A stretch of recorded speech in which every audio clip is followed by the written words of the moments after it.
Yo, what up guys, Mysterious here, and today we're back with another episode on the How to Beat series with Yone MID. So we're gonna jump straight into it. Yone is personally one of my favorite champs. I'm playing him a lot and I've got a lot of experience on him, and I'm also currently making a Yone guide. Hence is why I'm also making a how to counter Yone video. So Yone is one of the newer champs in League with a very interesting kit. He has a lot of possibilities what he can do, and hence is why he has a lot of strengths and a lot of weaknesses. So a few strengths to keep in mind are the fact that he's good to stand in lane, he's very mobile, and he's non-committal. Also, he has quite a lot of wave clear once he gets out of threat, and he can safely farm up whenever he likes to. For his weaknesses, he's got a lot of weaknesses, but they're not really weaknesses, but rather some form of weakness that we can exploit because of the way that how Yone works. He can minimize very well. So out of all of these weaknesses, which ones should we look into? That's these. And I'm going to give examples with every single weakness, and I'm also going to combine certain weaknesses to really form a game plan of how to beat Yone. So Yone's early lane is weak, especially his levels 1 and 2, as long as you don't get hit by Q3 that is. He basically has no access to the wave, especially when playing against mages, so we can abuse this to maybe get a good 3 stack going. Also, his E, his main ability to trade with, has a very long cooldown. It's 22 seconds level 1. We should definitely keep this in mind. And once we're playing against Yone, count this down. And once his E is down, we can have a great window to start trading onto him. Also, his early skirmishing is very weak. So call your jungler, try to look for 2v2s around mid lane, and Yone will struggle. Especially stuff like Trundle, Wukong, Yone just gets absolutely blasted by those kind of champions. So Yone also struggles thinning big waves. So if you're stacking waves against Yone, he cannot really thin it out because he cannot really trade with you. He cannot really walk up and thin it. He's just basically forced to sit back and let it get pushed into him. He's also very weak to ganks. Yes, he has some mobility, but it's very interesting mobility what Yone has. His E is he's forced to come back to his E, so he cannot use it as a dash to escape. He only has Q3 basically to really get out of sticky situations or use his E to dodge kill shots. So especially when you hold the wave on your side, right, and Yone kind of struggles getting those waves out and pushing them in, he cannot really respond to a gank. He's pretty stuck in lane and will probably have some issues. Also, Yone is very reliant on his item spikes. He has very expensive items with a core berserkers into a shield bow or blade of rune king, and that means that this is 4,400 gold that he needs before he can actually pop off. Yes, he spikes a little at berserkers, and yes, Vamp Scepter makes him sustain lane a bit more, but he starts to get real annoying once he hits these spikes. So, how do we beat Yone? First of all, I want to look at his weak early laning is and his struggles to thinning big waves, and we're gonna add the others um, to these concepts.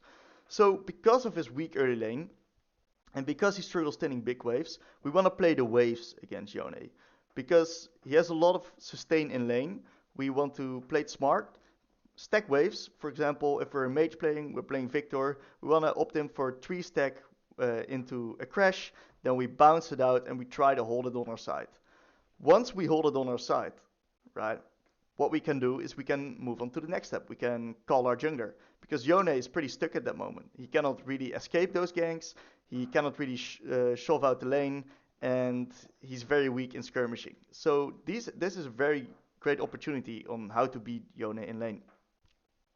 Also, if that's, for example, not something that we are able to do after that, we can still look to start stacking waves into Yone after that. Because of his long cooldown on his E, his trading is very limited, and that's basically what his trading is all about. It's all about his E. So if he's used his E, right, we can then make a decision. Okay, do we use these 22 seconds to trade onto him to force him off the wave? Maybe we can start stacking some waves. because once again he struggles thinning big waves, especially when they're coming into him, and he doesn't like the wave to be on the enemy side. That's not what Yone likes. He likes the wave to be on his side, so he can stack up his Q tree and chase down enemies while they're on the long lane. So an interesting thing to keep in mind with Yone is we have to respect his Q tree. Once his Q tree is up, we just want to take our distance, especially if it's combined with the E, right? Because that's where his main kill threat is and his main threat onto trading. So if you see him stack up the Q2, Q3, we got to be very careful. Just take a step back because we don't want him to E onto his and hit his Q3 because then we're in big trouble. So we got to respect it. Also, level 1, respect the Q3. It's paramount of importance. And then I want to shortly touch upon the last topic here, and he's very reliant on item spikes. So if we're playing, for example, a Silas, right, we're rushing most likely Everfrost into Lucidities. Our items are way cheaper than Yone's, so we hit it about 500 to 600 gold sooner than Yone. What does this mean? This means that in this time that we have already hit our spikes, we can start fighting, we can start skirmishing, we can bully him off in the lane. And Yone really struggles at that time because he's still waiting for that spike while you're already on your spike. So we basically, if we're even in that sense, win out on him because our items are cheaper and we hit our spikes sooner. These are a lot of opportunities that we can use to beat Yone in the lane, but also in the game by calling for objectives, looking for skirmishes, all that kind of stuff. That's also why Yone is very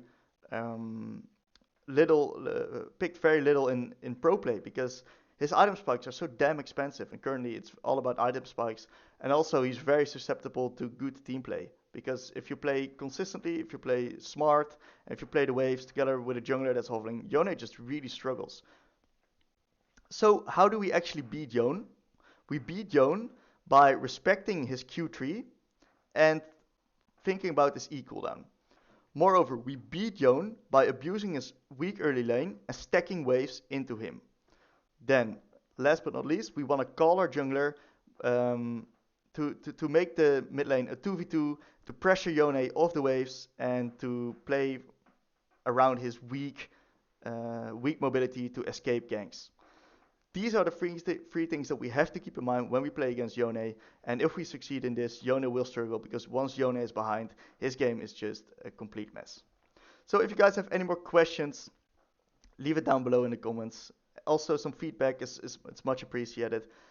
Of course, let me know which champ you want to see next time. I'm gonna take a look at all of them, and I hope you enjoyed the video. Enjoy your day, guys. Bye bye.